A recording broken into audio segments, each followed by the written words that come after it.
that goes off. Oh, there it There we is. go. All right. Cheers to Drinks with Authors. I'm Katie Solitis, and J.E. Taylor is with me tonight. We're going to be shooting the breeze about life as an author. Yes. Hello. You came prepared. I love it. Yes, I did. I have my big bottle of wine, and I'm going to sip it. All right. So where are you at right now? Because you're like literally on the beach, right? Yes, we're in York, Maine. So York Beach, Maine. The water is like 100 yards or so from where our trailer sits in a park, and we all come in here and stay here for the season. So it's not where you can come in and like rent space for a week. It's all permanent people who are here every year. So That's cool. So it's like a little family then, because you get to know people. yes, it is. Yeah. So we're here from May until October. And now that, the kids are out of school, we get to come up and, work here remotely. So our day job is very nice to let us do that. So That's awesome. I'm so jealous. it's a relaxing thing. So when you're under stress, you just look out at the ocean and go, okay, it's all going to be all right. We don't need to, wield swords at the office now. That's awesome. That's the kind of thing you want to have, once you've built a nice, comfortable life. You want to be able to have that escape where you can relax and either, view the mountains, view the beach, whatever. Yeah, I mean, my walks along the beach, when I walk, instead of going to the gym with my husband, that's where my brain does the churning for the stories. I work it out as I'm walking, the 3 mile strip. It works like that though. I used to, and I really should get back into it. It's not that far away from me. We have Pitman Wash, which is our city's really good about turning paths and washes into urban hikeable trails. Okay. And it's one of I think a total of 8 miles. So you can stop and start anywhere you want to, and there's a lot of different entrances to it.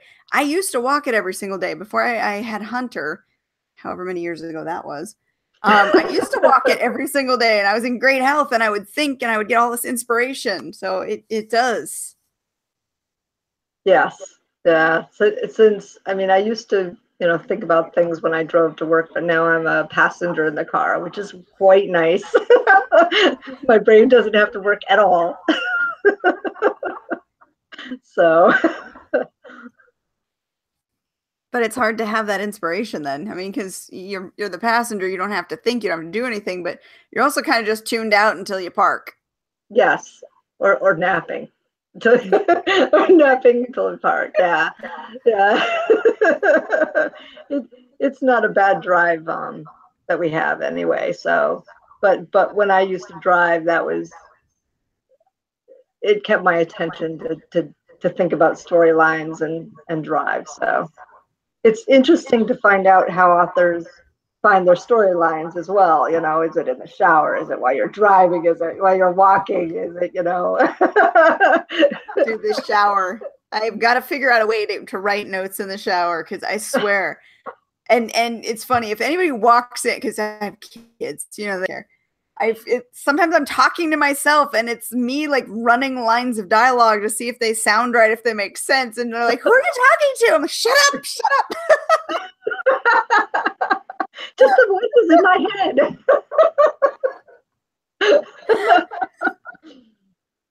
Oh yeah. Seriously, the best lines come in the shower. Absolutely. There's that like one meme that's like, the brain is wonderful. It functions 24 hours a day, 7 days a week, until you're like sitting down at the computer to write. It's so true.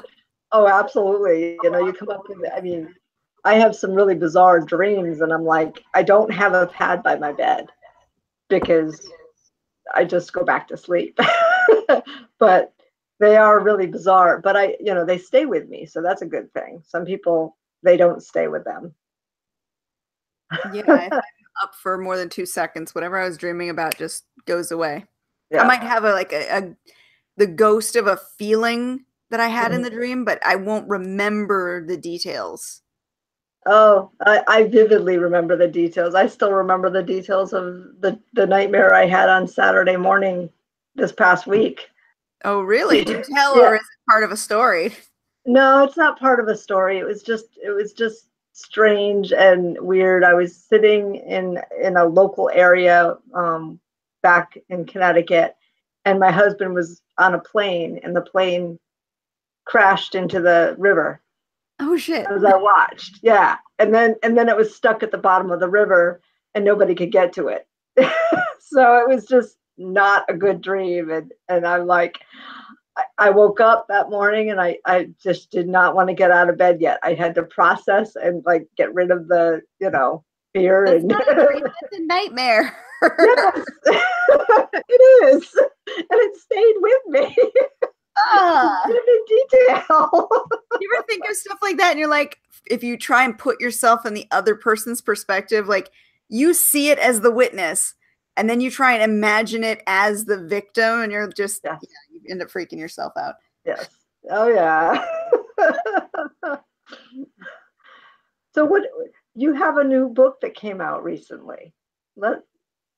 Tell Yeah, us about and in my private reader group, oh my God, I so embarrassed myself too. Never drink and read. Okay, guys, never drink. So, Go Indie Now is an awesome show, and they asked me to do a recording of me reading my book for this month's show because they do like to highlight new releases. And I was like, that's awesome. I would love the exposure. Yes, I'll do it. Until I got to the point of actually sitting in front of the camera and having to hold my book and read it. And now I read to my kids all the time, and you make up voices and you do silly things. That's one thing. When you're in front of the camera and the camera is watching you, you get that kind of little bit of unnerving, sense like, I got to do this perfectly. So I had, a drink or two to help soothe the nerves, and I started reading.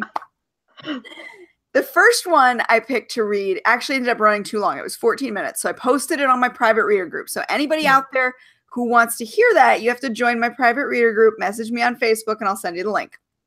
So I posted it for them. And then I recorded the actual chapter that I was going to send to Go Indie Now. And it only ran, I think, like 5 minutes. It was good timing. But when I watched it later, I was like, oh my God. I hope no one sees this because I look like such a dork. And so, of course, I posted it to my private reader group too, because you know what? That's what a private reader group is for. Right. I've never read my books. I've never done readings because I have a tendency to just blank when I'm in that situation. I think all of these with you may help me with that. But, because I know I'm live. Sensation. Like right now, yeah, there could be people watching, but right now it's just me talking to you. Right. I don't even think of who could be watching, whether or not they are. But when I was reading, I knew somebody is going to watch this and somebody is going to be like, oh my God, she can't even read her own words.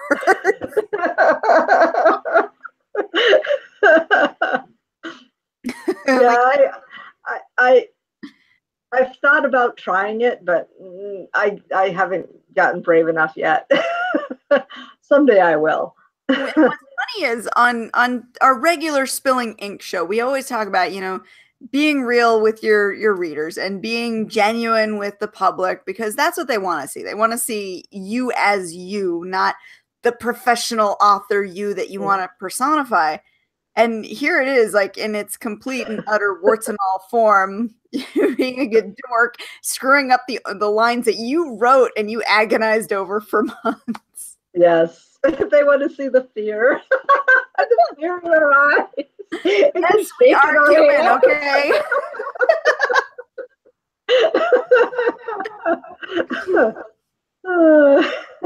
But yes, new release, and next month book 2 comes out, and I did it this way on purpose.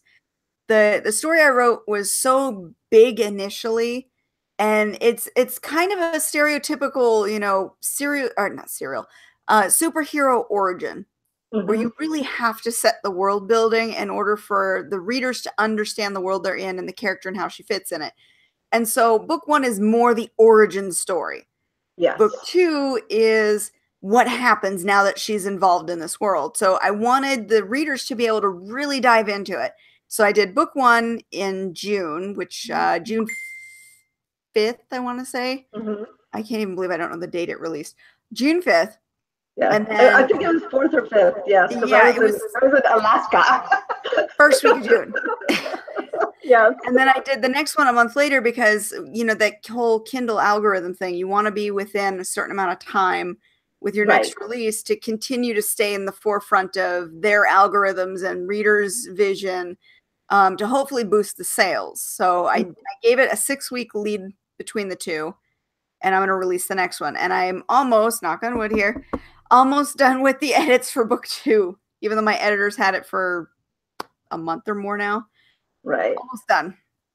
And I know a lot of my ARC readers are like, why haven't you sent this yet? Normally you send this way ahead of time. And I keep apologizing. I'm sorry. I'm waiting for editing. It's got to be perfect. You know me. I'm a perfectionist. Mm-hmm. So soon, very soon, book 2 will come out. Yes. I was lucky enough to read it. And you're on the ARC list for book 2. So I'm like, I know I got to send this. Yes. Well, I mean, it's nice that you have the pre-order option. I lost that in March for Amazon. Yeah, tell us about that, because that was a big clusterfuck. Yeah, yes, it was huge, and we can say that. That's right. Drinks with Authors. We can say that. I just want to make sure. I'm like, okay, this behind closed doors, so my kids can't hear me right now. So no earmuffs needed. Yeah, that was a big issue.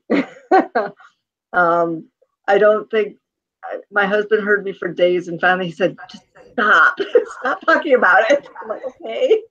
Because he knew how upset I was, but there wasn't anything he could do. But they tagged my book as erotica, and it was not erotica, and there was nothing I could do to get it out of that.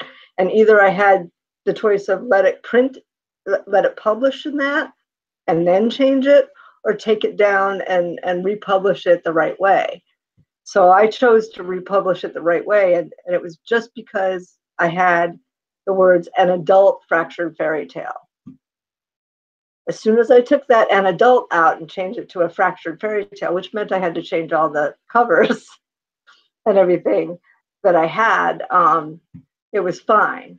But taking it down and republishing it and letting my, street team know, and the people who I thought bought it, know, was not enough for Amazon. They just shut me down.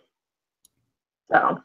And that's a killer, because that ruins not only your ranking, but that halts any marketing process that you've done up to that point, whether you had AMS ads going, Facebook ads going, anything. It stops that forward momentum. Right. Well, the good thing is I hadn't done a lot of advertising yet. I hadn't ramped up to that point. So it was within that period, and I'm like, this is not it. And I kept arguing with them, and I held off on doing anything.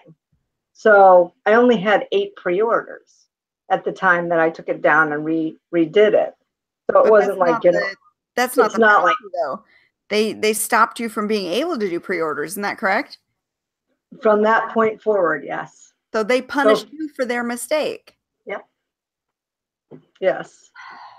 Yes, they did, and they wouldn't reinstate it the right way. They wouldn't put the right categories on it. They just said no. And it's like, did you read it? That's so their algorithms, we're sort of at the mercy of their algorithms and their bots, whatever they code, which I don't think they do a very good job testing them. From an IT background, I don't see it with all the issues they had. Well, and part of it, I can fault Amazon for a lot of that, but I can also understand where they're kind of fighting against such a huge flood of books too. Right. Because if you think about the statistics are like 1,000 books are published daily. Mm-hmm. And of those 1,000 books, if they're having to scrutinize every single one of them, it shouldn't be as fast as it is for us to publish. Right. Well, yeah, but they couldn't tell me what was triggering the category. So, and adult shouldn't be a trigger because new adult is a keyword. Young adult is a keyword. right. You know, it's there. Just because something is for adults does not necessarily make it erotic. Right. Right. And when it gets in the erotica category, it goes in the dungeon, and you can't, you can't advertise, you can't do anything like that because it's erotic.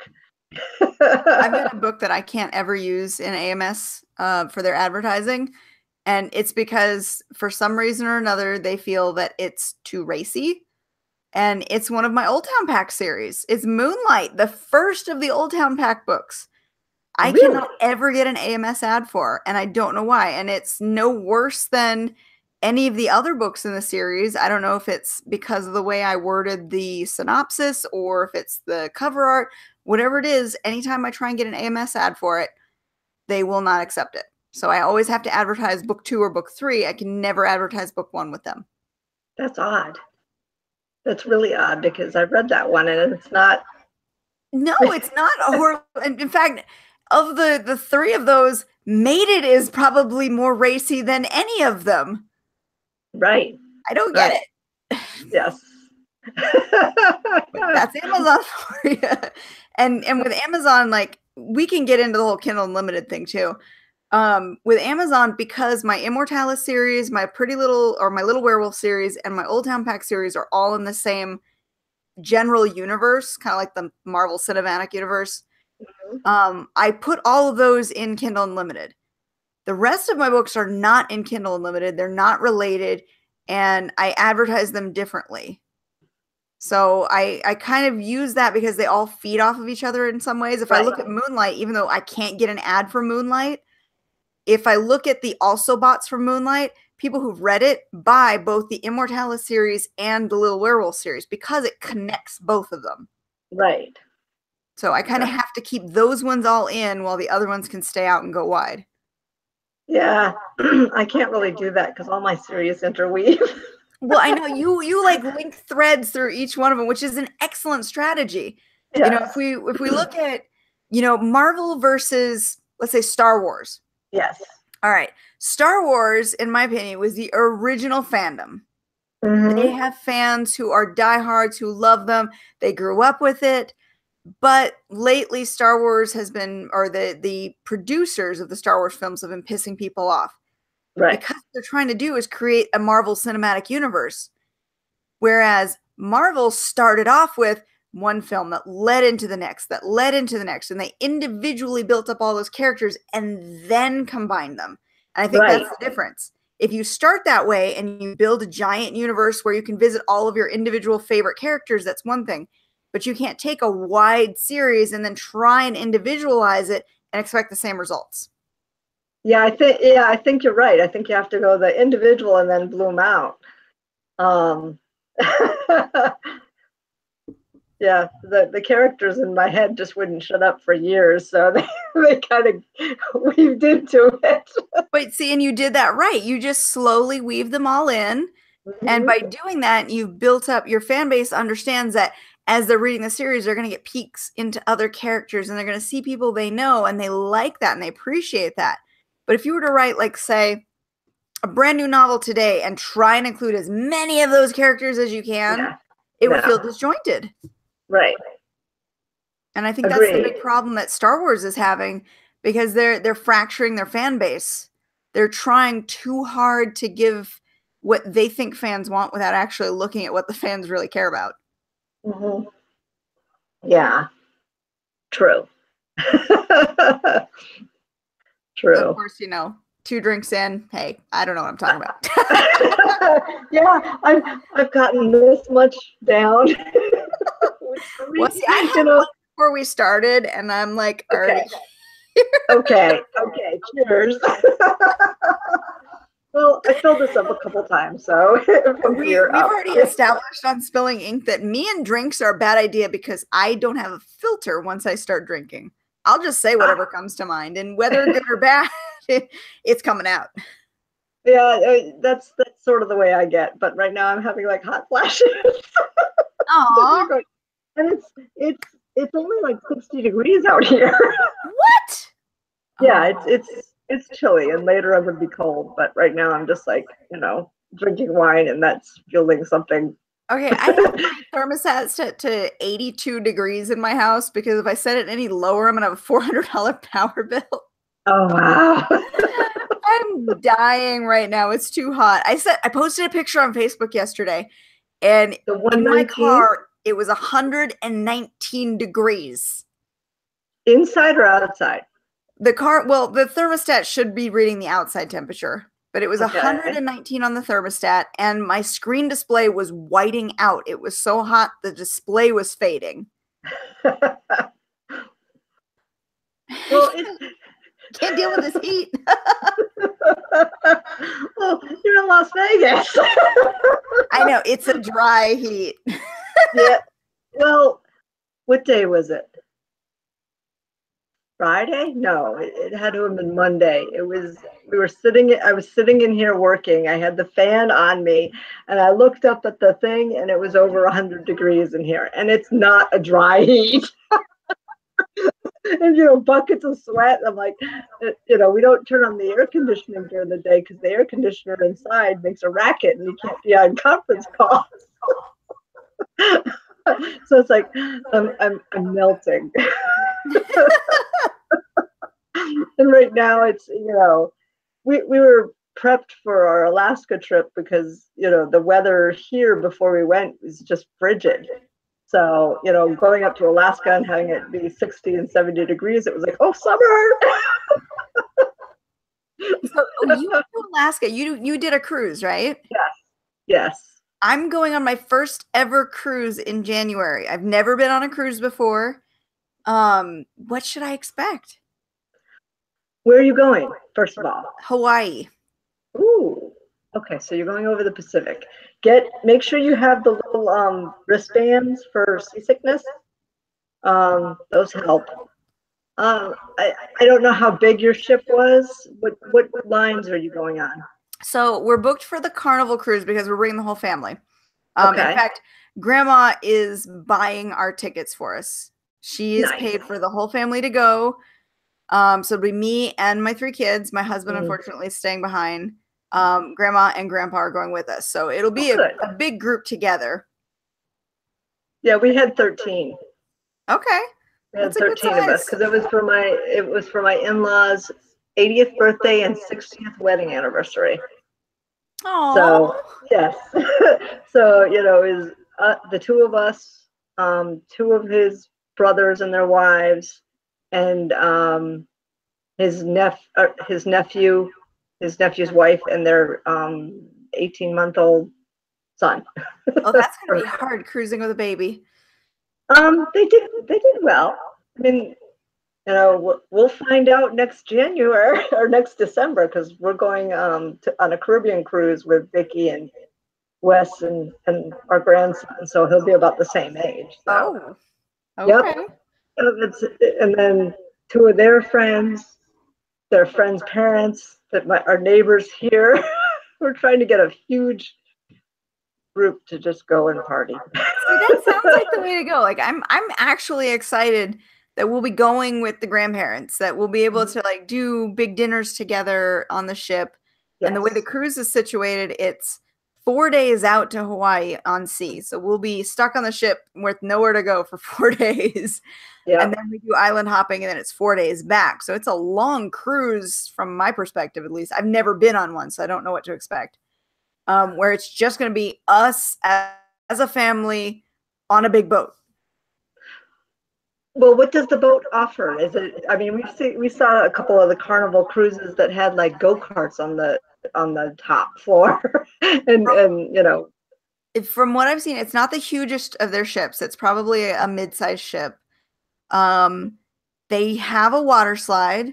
and they have a Okay. small water park, which I think the kids are going to be thrilled with.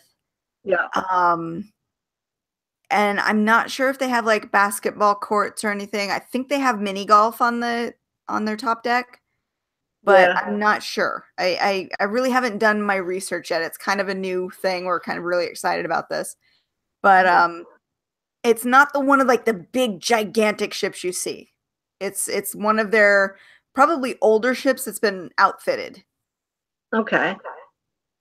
Yeah, I mean, we had a lot of fun. I'm trying to think of what you can do with the kids because we spent a lot of the time in the casino. They have these kids clubs, which I think is kind of a great idea. They have a Yeah. teenager club, which I can drop my oldest off at, or actually the teenagers can check themselves in or out as far as I've seen. So she kind of Hmm. goes come and go as she pleases, which she's she's always been like that. I think Yeah. she'll enjoy herself doing that. And the littles will be able to go into the little kids club where they're Mhm. supposed to have daily activities. So if we don't have something going on the ship to do, they can go hang out and do their own thing. Mhm. So Yeah. I mean, I'm kind of excited. I've never been on a cruise, and I told my mom this when she booked it. She was kind of like, well, it's a Carnival cruise, so it's not going to be like the big high-end cruises. And I looked at her and I said, Mom, I've never been on a cruise. I have no point of comparison. This is just awesome just because. So I'm not going to be Yeah. disappointed either way. Right. Right. Yeah. I mean, this was our first cruise too, so it was nice to have the family there and everybody around. So that helped, and that made it even more fun. We walked miles and miles. I mean, we went to Vancouver first and walked around Stanley Park, which well, actually we cut halfway through it because we weren't going to do the rest of it because it was like a 10-mile, 27 whatever the 27 kilometers or whatever they call them. I'm like, what does that equate Wait, to? so you stopped in Canada. Did you have to have a passport? Yes. Oh, so I may have to get passports for the kids because I think one of our stops on the way back is Mexico. Yeah, you'll need your passports then. So if you don't have them, get apply for them. But yeah, we're going to the Caribbean next on what is it? Um, Not Harmony of the Seas. Maybe it is Harmony of the Seas. It's whatever the really big boat is.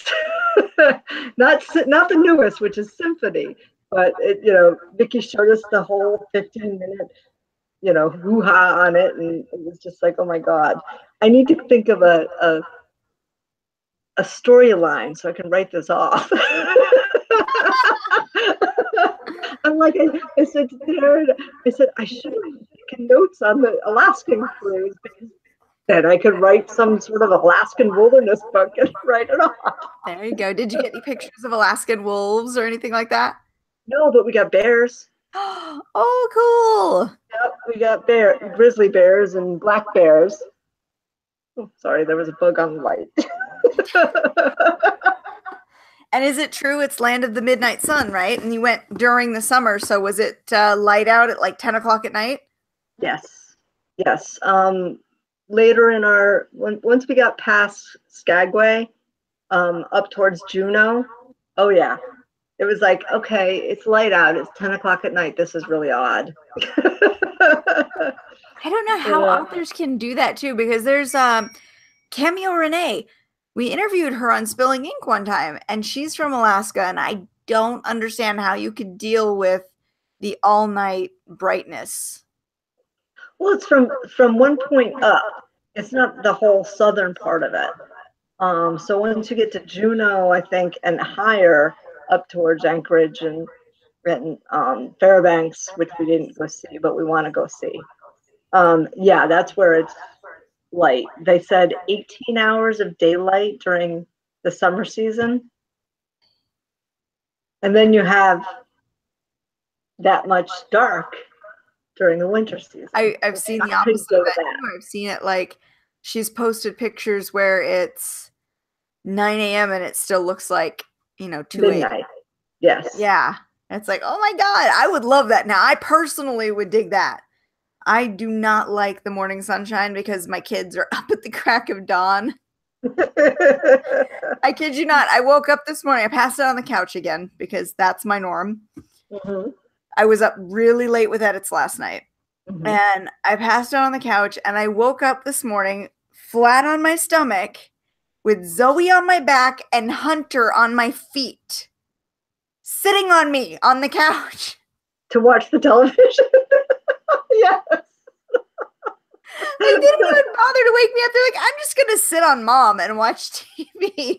Oh my Who God. does this? So hashtag mom life right there. That is exactly what I wake up to in the mornings. They won't wake me up. They'll just sit on me. Yes. No. Long time ago for me. And it's crazy too, having an older one and then having the littles, because the age gap becomes more apparent as the years go on. Like, it wasn't so bad when they were younger, but now that Allie is like a fully capable teenager and she's able to watch the kids, she's able to go kind of do her own thing. And I see how little the littles actually are still. It's like, it's crazy. It's like, okay, I have this much time before absolute freedom. It's going to be a long time. Yes. I'm at the end where absolute freedom is ours. Promised land. Yes. I dream of that, like being able to plan author events without having to go, do I have a babysitter? Do I have somebody who can watch the kids? Because right now, like, summertime is my time to really get out and do author events, because with Allie home, I have a built-in babysitter. My husband has weekends off, so I can kind of take off and do what I need to do during those times without worrying too much about what's going to happen with the little kids. Yes. During the school year, I can't take off at all because I don't have that flexibility. Allie's in school, the kids are in school, except for my little one who's at home, and my husband works all week. So I have to figure out what goes on. I can't just escape. Yeah, that's a tough thing. I've put all the author events on hold for, at first it was because the kids were around, and, the day job kind of takes it from me, and, makes it very difficult to get away. And then, now that I'm to the point where I have the freedom to do it, it's just tough, because now I have the financial obligations of helping my, kids through college. And it's like, okay, weighing, okay, do I pay tuition or do I do this? So it's sort of parked on hold until he's out.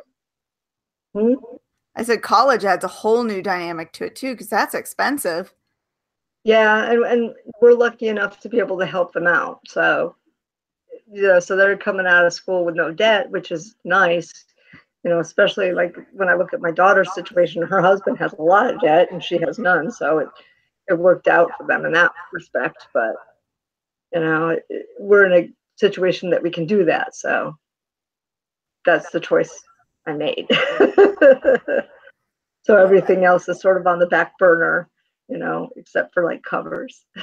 And editors, and Speaking of covers, I mean, your covers are gorgeous. Thank you. You keep sending me these pictures and I'm like, oh my God, I can't wait to read this. That cover's awesome. Yes, I just have to write the book now. I have the ideas now, but So how many books are left in the Fractured Fairy Tales? Because you're finishing that before you start the next series, right? Yes, I have 5 left in that. So yeah, 5. And those are all novellas, so you're looking at between 40 and 50,000 words. Actually, between 30 and 40. How long is that taking you to write? Normally, it was taking about 6 to 8 weeks. Sorry, there's a bug. That's fast though. 6 to 8 weeks from writing to revision to editing. That's really fast. Well, that's just writing, and then it goes to the editor.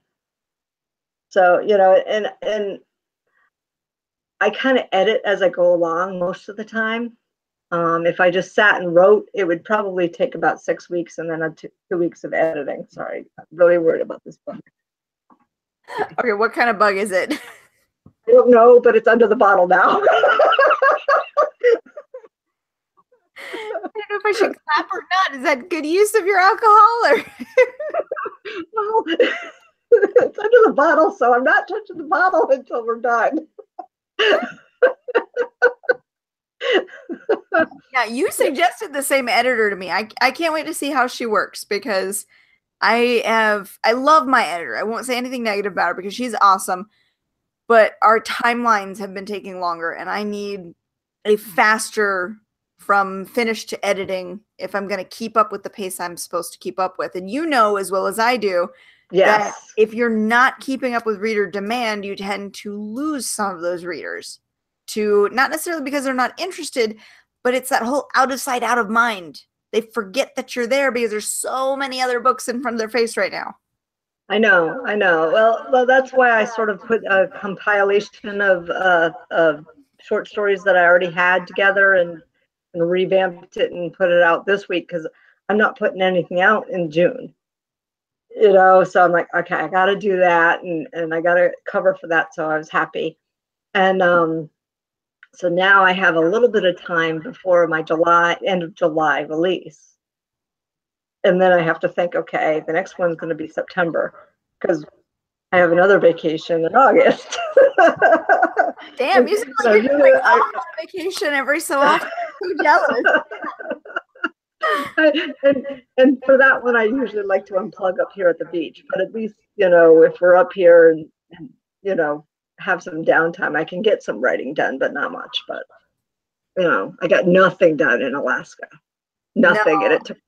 And it took me. Imagine on a cruise, how do you get anything done? There's like so much to do on the ships. I mean, even if you're at a day at sea, there's probably all kinds of contests going on, classes, wine tastings, whatever it is they have on the schedule. Yeah, I mean, we did things. We played cards with the relatives. We had these massive games of setback and things like that. So yeah, but I the only time I opened my computer was to upload pictures. That was it. I did bring my computer. And I have like 1,000 pictures now that I have to dwindle down. I brought my computer. I didn't get anything done, but I brought my computer. I mean, if I had taken seconds to write notes, little notes, then I would have been able to write off the notes. I totally get it. I'm not even complaining here because when I write, if I don't have time to get in the zone and write, and that could take a while to get in the zone too. You can't just open the computer up and be like, boom, I'm writing. Right. Oh yeah, I get it. And you're on a cruise, you're on vacation, you're with family, you're doing things, you're seeing new sights, you're experiencing a whole different world of experiences. Sure, you're not gonna have time to write. No, and I unplugged. I had my phone. I did some things, but I missed I missed doing a newsletter. Oh, I've been so bad about newsletters lately. Yeah. I freaking hate newsletters now. I'm sorry. I do. I know. So sick of it. And it's partially because I'm sick of seeing spam filling up my inbox. Mm-hmm. And I think readers are feeling the same way too. They're like, dude, I get 100 emails a day from different authors. I don't want to see anymore. And I'm the same way. I don't want to see anymore either. Yeah, I've cut back on that. Plus with the thing over in Europe, the whatever the hell the acronym is. GDPR compliance. Yes. My newsletter went from way up high down to like 1,600 now. So I'm like, okay, I'm happy with 1,600 because it's down to like, this much of a payment versus what it was. But, it's like, I don't know if I really want to cultivate it more at this point. I do little ones, and I found if I do it maybe once a month, I actually get more clicks and more feedback. And the 1,600 people I have now are active. They click, they look, they whatever. So I kind of ended up with a really good base. Yeah, and I think that's what's important. These people who are boasting 10, 20, 30,000 subscribers, how much of those subscribers are actively looking, actively reading, actively clicking? Right. If you're not getting subscribers that are actively buying or clicking or whatever, why are you paying for them? Right. I just went through and I cleaned house too during the whole GDPR thing. Yes. I looked at all of my active subscribers, who's actually clicking things, who's actually opening. And if your rate was a 0% on open or a 0% on click, you were gone. Right. No need for me to pay to have you on my list if you're not actually using what I send you. Right. Exactly. Exactly. I'd rather have, a small base of active users than a huge base just to say I have a huge base. Right. And a lot of them were from the newsletter services to get signups and stuff like that. And I didn't find a lot of value in that. And that's the problem. There's so many out there. I did it first, but, I kept getting a lot of unsubscribes and spams and things like that. And it's like, I don't think that's the best way to get people to sign up for your newsletter, because they forget that they sign up, or they're like, oh, I wanted the contest, not this 30,000 emails. Hey, I'd be happy if I had 30,000 people clicking on stuff, but I don't. Realistically, maybe 1,600 on my list actually look at what I send them. And not even half of those click. Right. So, and I try. When I do newsletters, I try and make it somewhat personal. I don't like, hey, new release, click on here. I usually tell people what's going on. Hey, I've been working on this for a while. This is where my mind has been. This is what's been going on in, my personal life, not necessarily too personal, but general, what's going on. This is why this release has taken so long. Try and create that experience of being real with those people. And then here's what's going on. I posted 4 different freebie sample chapters from my last book that I released. I'm doing the same thing with the next one. I'm up to 3 so far. I've got 1 more I'm going to post before it goes live, so that people can read before they buy. They can actually, meet the characters, see how she fits into the world, rather than just hard sales pitch. Hey, you're on my list. You should buy this book. Right. Right. Yeah, I did announce when I became a grandmother to my newsletter, because, I basically announced it to the world. And congratulations, by the way. Thank you.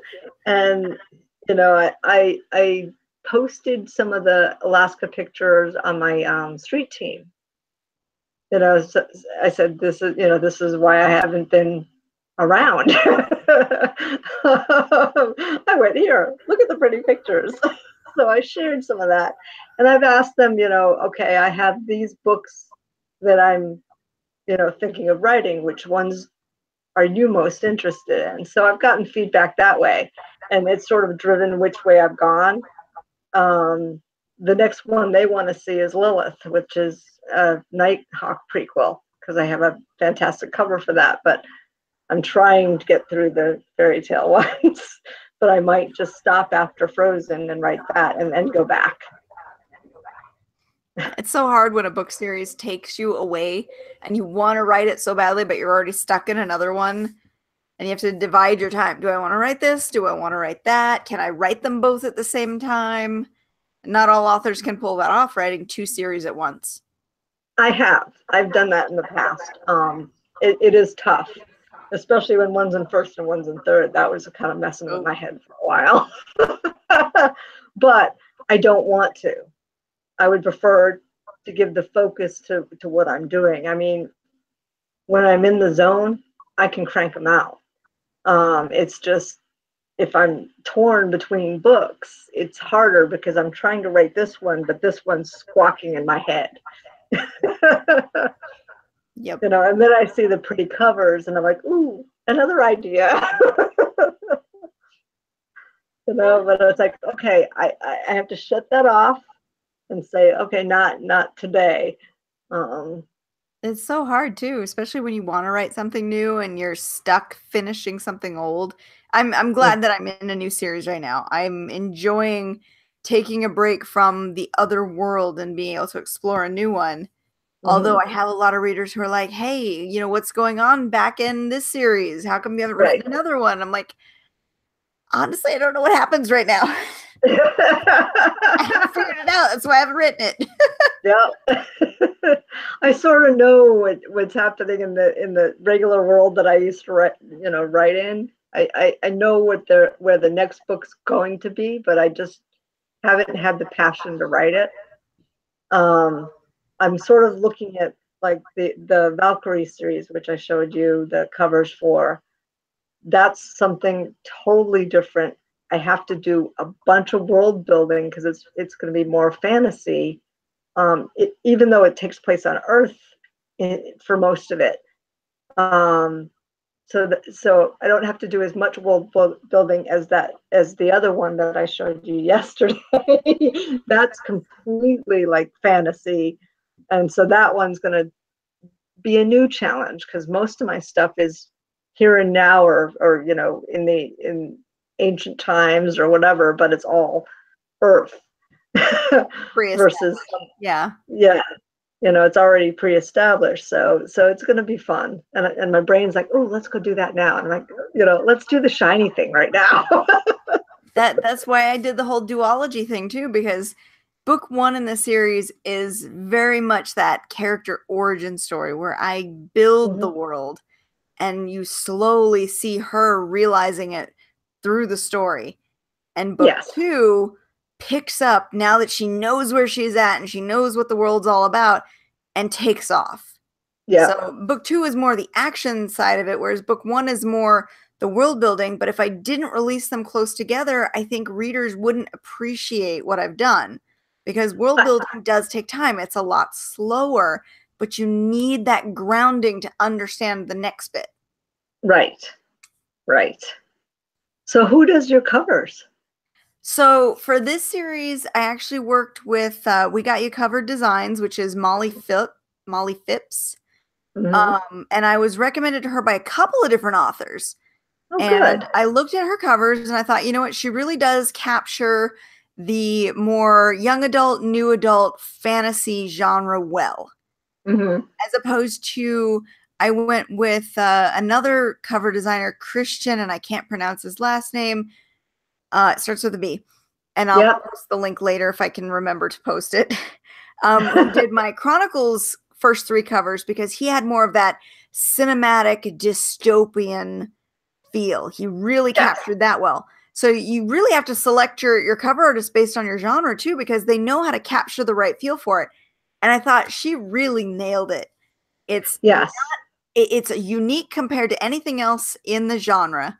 It really stands out, but it has such a good, almost like a female Jason Bourne vibe in the supernatural realm. And I loved that about the covers. Yes, she did a wonderful job. I don't know if any of her work. I know Christian's work, I think, has been ripped off and done before too. Christian's, Andrea, and I can't pronounce her last name. JMN Art. I don't even know. I don't know if Rebecca Franks have been ripped off as well. But some It's people, quite there popular, are so I some. wouldn't doubt it. Yeah, there are some that are taking shots from Facebook posts from the groups that they have for their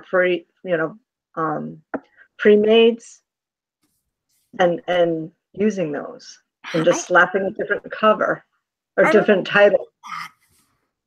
that. Mm. I mean that's the worst right there. And I've Mm. seen recently it happening too, and I don't understand how they can manage to pull that off. Yeah, I mean, the copycats who do their own art and do it similar, there is enough stock photography out there that could be coincidence, but these are blatant ripoffs. You know, I think Jean Malik had one too, had a couple as well. So it's just sad that people don't invest in their careers and feel the need to take things that aren't theirs. You know, and I advocate this whenever I talk about book publishing, whenever I do seminars on book publishing, that you really need to set your budget ahead of time.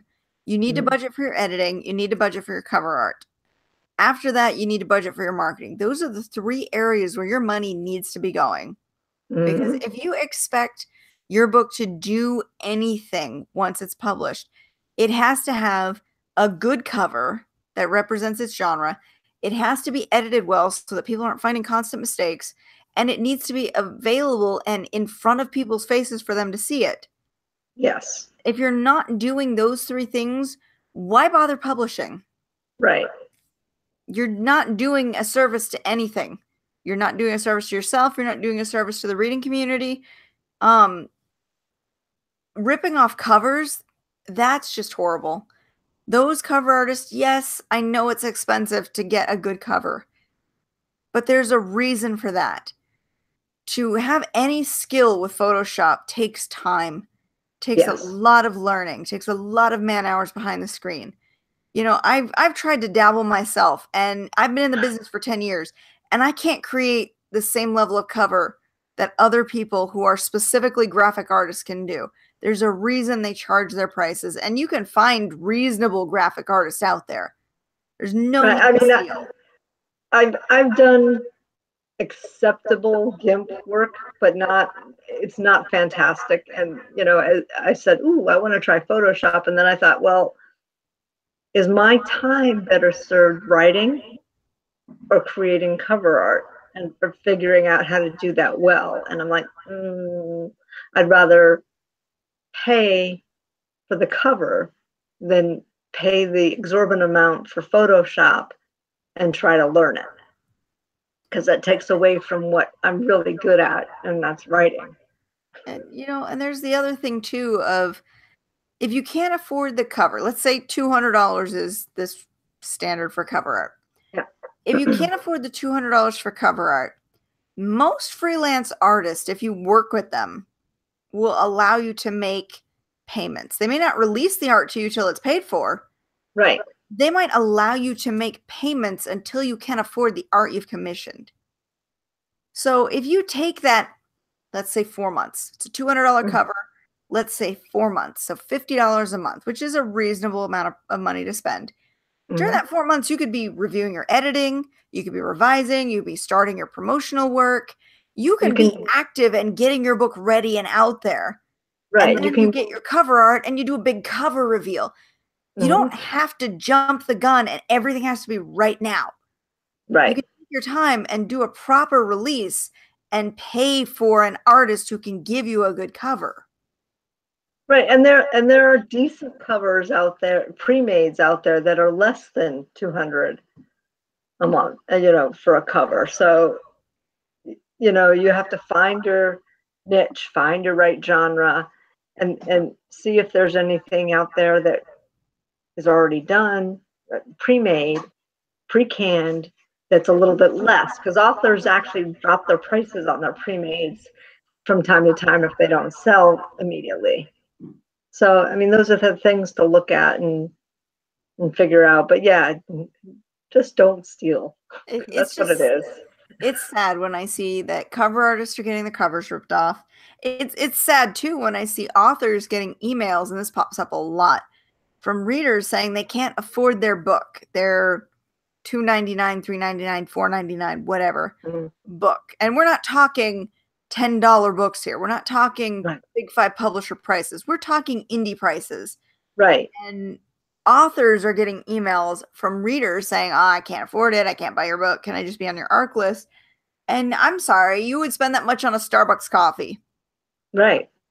This is what enables me to continue producing books. This is what enables me to pay my bills so that I have electricity, so I can run my computer, so I can continue writing. Yeah. I'm sorry. This is the price the book is. If you don't like it, I hate to say it, but that's the way it is.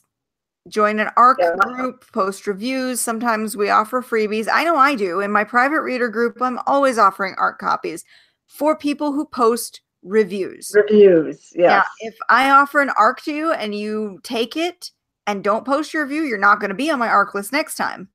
Right. But if you post a review, you're damn sure you're going to be on my list for next time because I want you to read the next book. I want you to post your review. That benefits all of us at this point. It benefits you. You get the free book. It benefits me. I get a review. You know, that's what we want. Right. So in my private group, absolutely, I'm going to post the ARC list and do you want to be on it? And absolutely, I will send it to you. And that's the way to do it if you can't afford the book. Right. You know, but not just I've even said to my ARC team, you know, if you don't like it, leave a review. You know, just leave a review if you're going, you know, if you're gonna, you know, take one of the copies that I'm offering. But you can't say you have to leave a review nowadays because they, you know, those are the violations of Amazon.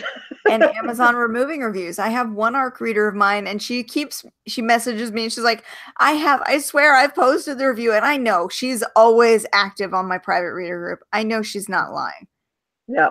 And I appreciate the fact that she's trying. And she's like, I've posted, here's the screenshots of when I posted. These reviews aren't showing up. I know Amazon's deleting them and I hate it. Mm-hmm. She's still on my ARC list. I'm still going to send her the next book because I know she's invested in my books. She's going to talk to people about my books, and word of mouth is worth gold to an author. Yes, it is. Absolutely. I wonder if the bug is alive because my glass is empty. You're like, I need a refresher, but I don't want to lift the bottle. Pretty much. I'm like, oh damn. I have about this much left in my glass.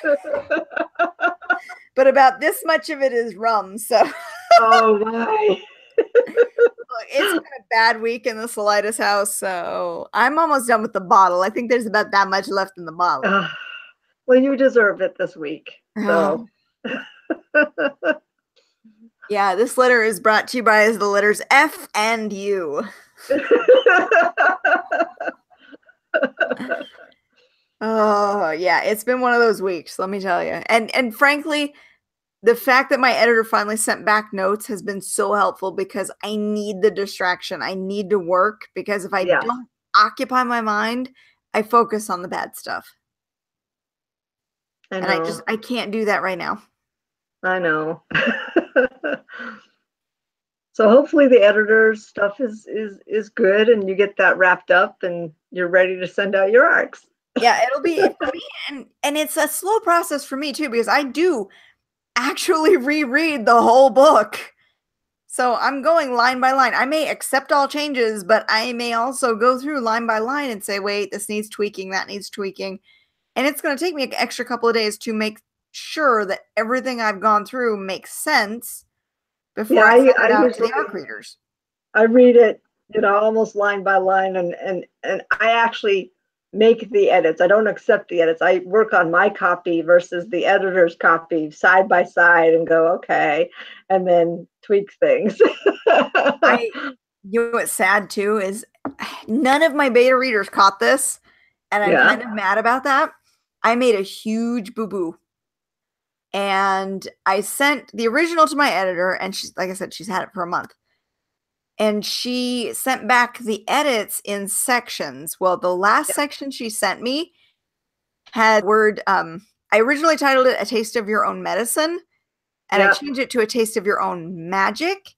So version or first third, the second third were A Taste of Your Own Magic. I noticed on the third that she sent me, it was A Taste of Your Own Medicine. She didn't get my final edits. Oh, okay. So now I have to go back and I have to compare the final edits I sent her, which were probably a couple days later after I realized my big boo-boo I made. Yeah. It was a huge continuity error that I had to fix.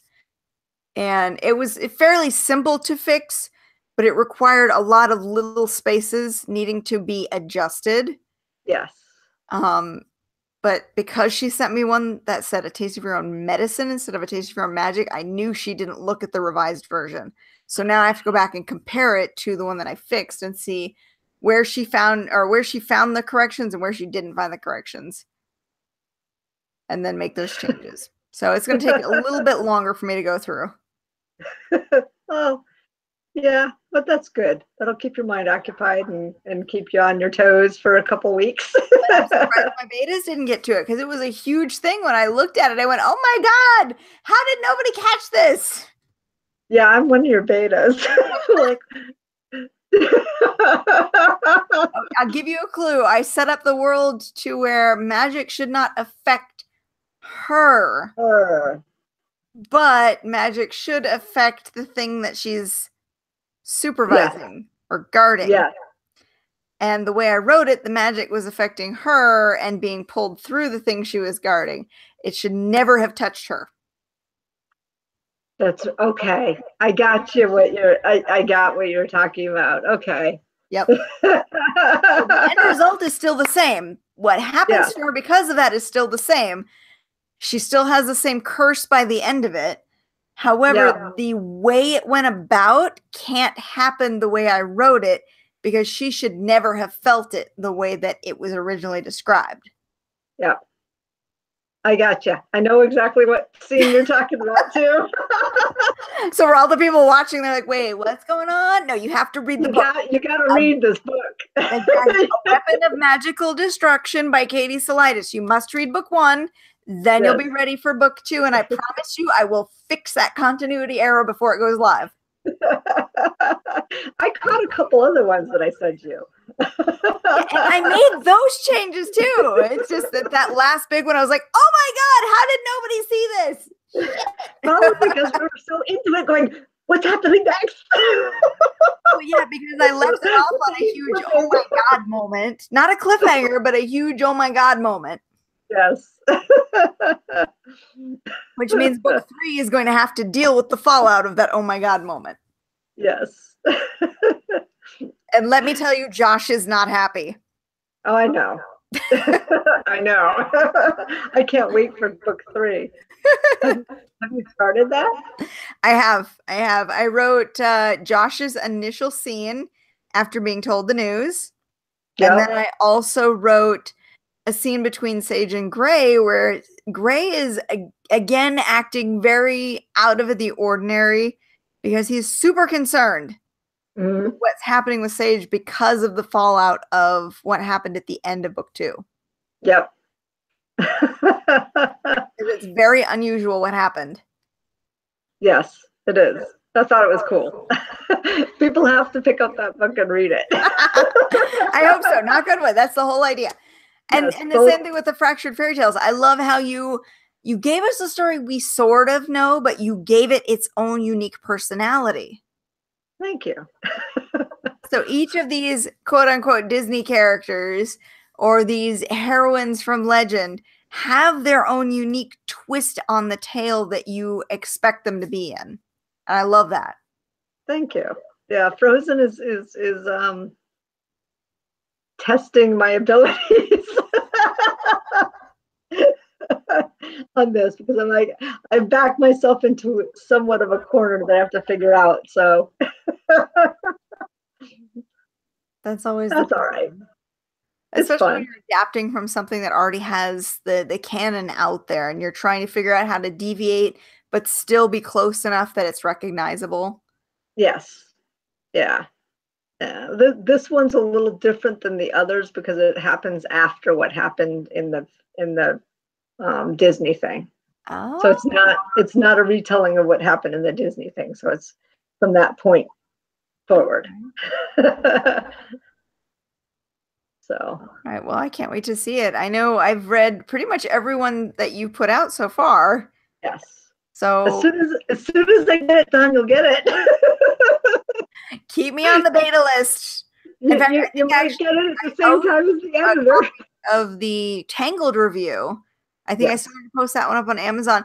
I was going to ask you too, if I post Amazon reviews, do they show up or are they being deleted? Because I've had readers responding to me lately that a lot of their reviews have been deleted off of my books. I haven't seen any of your reviews on Amazon for Mine should the show book. up as KAS if they show up. I'll have to look. If you did one for Tangled, it hasn't shown up Okay. because All I right. only have one for Tangled. Okay, I will have to look back. And if not, I think I'm going to start promoting more people reading and posting their reviews on Goodreads, because Amazon lately has been really unreliable when it comes to posting reviews. And I've had a lot of my own readers say, I posted reviews, they're there, and they don't show up. Right. Right. I think they're getting more stringent about, if you're a verified purchase, I think you don't have an issue. But if you're not a verified purchase, those are the ones they're really scrutinizing. But that's the thing, though. Traditional publishing does the same thing. They send Right. out art copies for review. It's not a purchase. It's a free copy for a professional review. Right. I know. It's a catch-22 and not equal ground. No, absolutely not. And indies are really penalized for it, because a professional reviewer can send out, or a professional a publishing company can send out reviews to professional reviewers, and there's no issue whatsoever in them doing that. But if an indie sends out free copies in exchange for a review, and we're not even asking for a 5-star review, we just want a review, period. Right.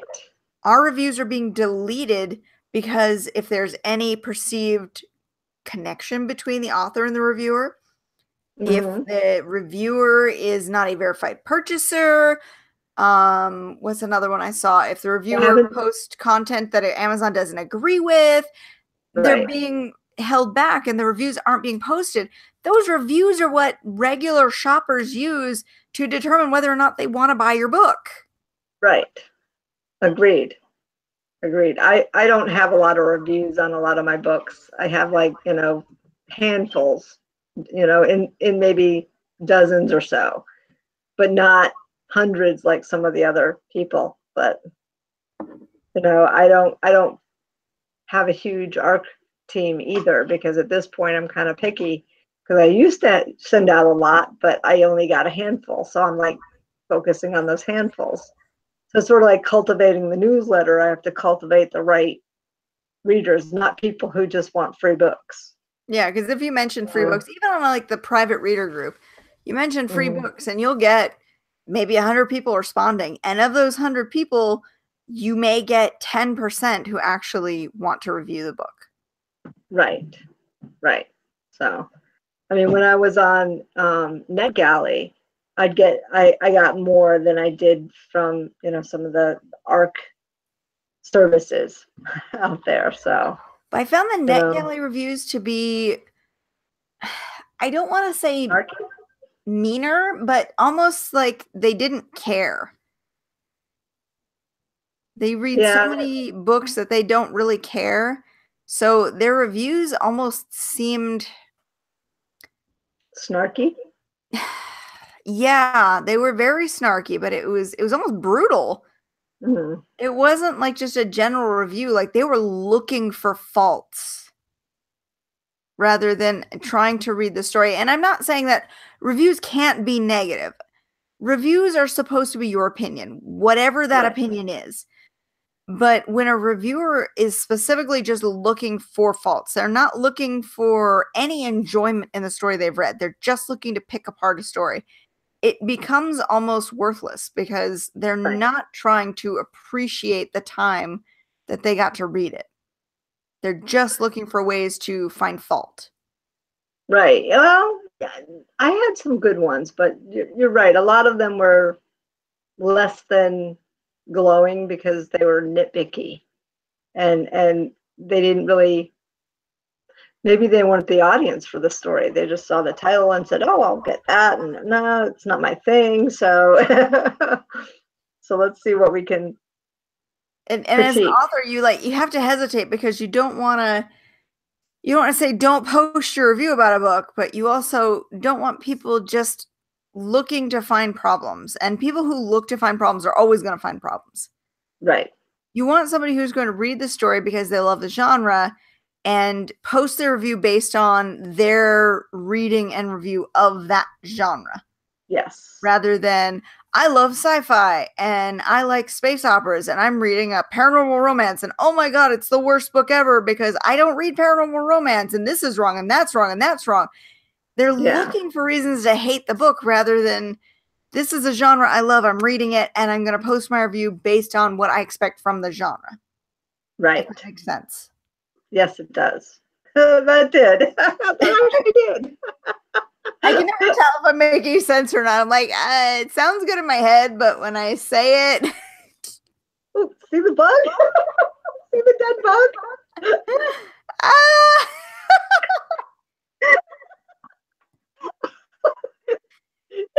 I killed it. Sorry. Crushed by the Arbor Mist bottle. I can think of worse ways to die. Yeah. Like, I picked it up. I'm like, he's not on the table. Oh no. Well, and bonus, you can refill your drink, which mine is empty. And unfortunately, I think we've gone over our hour time too. So that means our time is well. It's okay. I'll let you get back to your family and my husband can come out here and watch television. You know, it's been really awesome chatting with you. And I can't wait to do it again. So we plan on doing this every month, at least once a month. Yes. It'll be me and J.E. Taylor and whatever other so far spilling ink host that decides to be brave enough to try. God help them if they do. We invited Jason, but he didn't show up this week. That's okay. At some point, we'll probably invite others, but for now, it's just Katie and I. Exactly, just an informal shoot the shit on what's going on in publishing this week or this month. Absolutely. Yes. Thank you. All right. Well, thanks for hanging out with me. We will see you next month. Catch up with you then, and I hope to hear about your next new release. Absolutely. And yours too. All right. We'll talk to you later. Bye.